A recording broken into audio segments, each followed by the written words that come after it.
313 Diesel Guy here. Second attempt at this video because my dumbass accidentally hit stop. So, and I apologize now, everything is reversed because I have the screen turned around. But I told you all I'd make another video after my truck was leveled with all the tires on it and the spacers and everything else. And I finally was able to put the spacers on it today. But then I found out another issue. Which everything just seems to be piling up right now with this truck. But I am not letting it beat me. Hello guys again.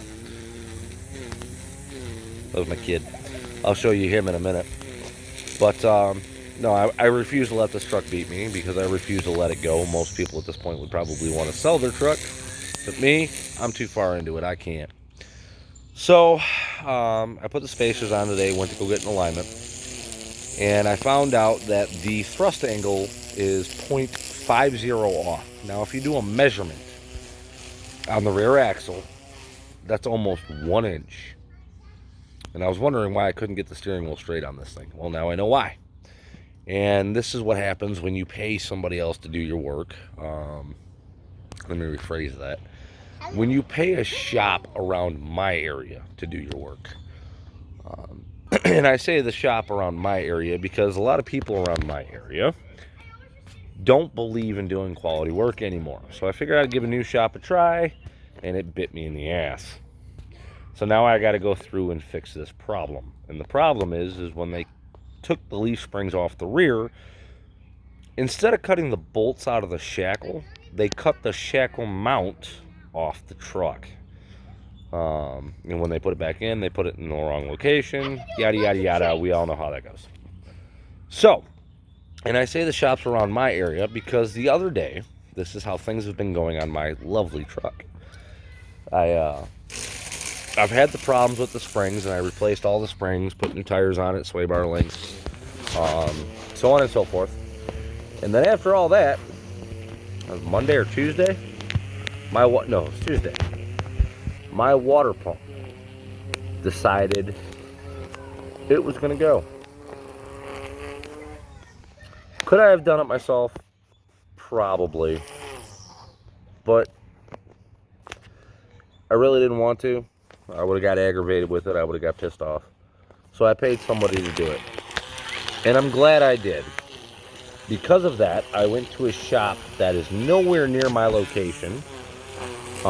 They're not too far from Coldwater, Michigan.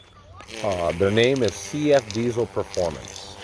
And I can't thank the folks there enough. I was in a pinch, and they got my truck in, and they got it fixed, and they got me back on the road. Here's a shout out to CF Diesel Performance. There's their phone number. Again, amazing people. Great work, very kind, very knowledgeable. They could tell that I was already having a pretty bad day, so once they started working on my truck, knowing it was going to take a few, to get it done, they offered me a beer, and that beer was literally at perfect timing. I couldn't ask for better timing for a beer in my life. So again, thank you again, CF Diesel Performance. You guys are incredible. The truck runs great. Now, the problem after the water pump, yesterday, my serpentine belt, which is 2 years old, did exactly what the first one did. It decided it wanted to start shredding. So, hold on. Sorry guys, I had to hit pause for a minute because I had to yell at my son. He is just like his dad. I did do it. Same answers and everything. Didn't do it. So my serpentine belt yesterday decided it wanted to say it had enough and literally shredded as I was on my way down the road. Not a big deal, right? Except in this truck, because I haven't done the 01 upper radiator hose conversion, I have to disconnect the upper radiator hose to change out the serpentine belt. Still really not a big deal until you pull on the tensioner after you've bought the belt and they're trying to put the belt on, and then the tensioner breaks. That was my day yesterday. Serpentine belt, get the belt, go to put that on at the side of the road, and then all of a sudden the tensioner breaks. Lovely. Now, in no way, shape, or form is that anyone's fault or anything's fault other than time. The tensioner was the original tensioner on the truck. The belt, it was a cheap-ass belt to begin with. I bought it from AutoZone. It was like a $10, $15 belt. I bought it 2 years ago to get me out of a pinch. So that's nobody's blame but my own self for buying cheap-ass shit. But again, back to the original portion of this video. As I said, I would make a video after the truck was fully leveled out, with the spacers on the duals, the bigger tires, and everything else. The truck is now running 285, 75, 16 Toyo Open Country AT2s, which is the reason for the spacers in the rear. I went with 2-inch spacers because I refused to cut stock lug nuts, or not lug nuts, but lugs. I will not cut them off. I will not cut them down. I will not shorten them. Again, and as I put the spacers on, I actually went 10 pounds above recommended for torque just to make sure they were right. And in a couple hundred miles, I'll be checking them again. But here's the truck leveled out, bigger tires, and again, in my eyes, it looks great. And it's a little dirty right now because I haven't washed it in 2 weeks, but here it is.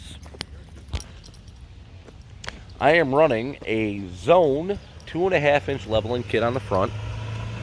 I don't know why from this view it doesn't look level, but it actually is.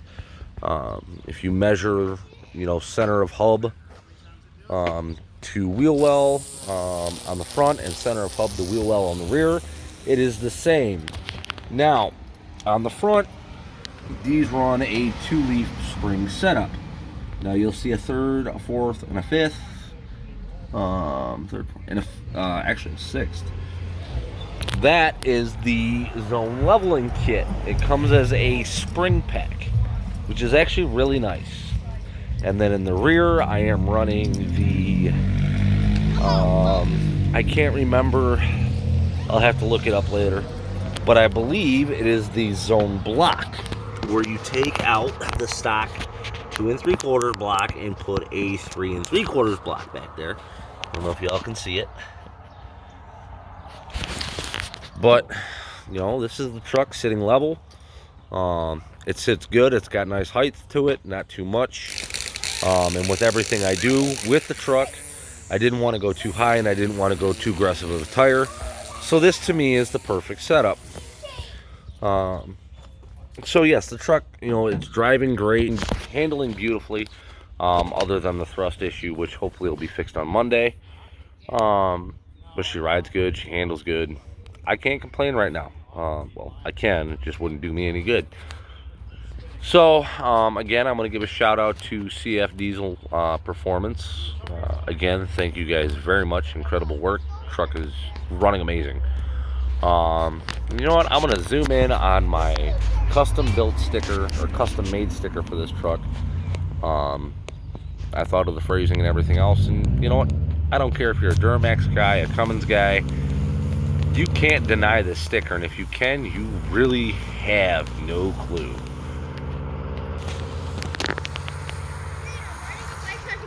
.73 Power Stroke, breaking the heartbeats of America since 1997.